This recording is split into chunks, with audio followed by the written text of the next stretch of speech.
Hi everyone, welcome back to our YouTube channel, and in this video we are going to talk about how you can wear two-face accessories on Roblox. So without any further ado, let's get started. So first of all, you just need to be visit on avatar section. So you just need to click over here. Once you click over here, then you will redirect here. So from that place you can choose your character, your clothing, your accessories. Like let's say I'm going to select an head, so I'll click over here, and here you can see we have this one. Like if you want to select furthermore, you can choose it from that place, so it's totally up to you. So I will go with the sweater one, and let's find out that is sweater really available. So they are recommending us this one, so I will open in the new tab. So I'll just click this one, and similarly I'm going to open this one also. So now here you will see that it already been open, and you can see it telling us to buy or add to cart.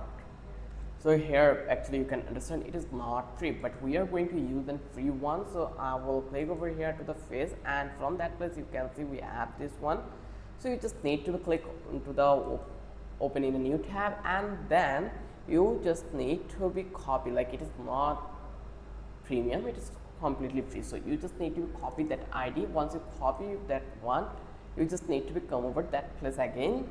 Now you just need to click over here to the advanced, and then here you just need to provide the asset ID. As you can see, like what is the asset ID. So when you will arrive in that page, here you will see the URL, and in this URL you will see the number. So you just need to copy that number only, accept everything, and then you just need to provide it into the asset ID, and you can provide asset ID as much as you want, and then you just need to click on save, and then you can see how you want to override your current look. Yes, save, just click save, and here actually you will eventually see that your avatar almost change. So in this way you can do the things you want to here. So I hope you understand how easy the process was. If you love this video, then don't forget to subscribe our channel, and don't forget to hit the like button. Till then, have a good day. I will catch you in the next video with an interesting topic again.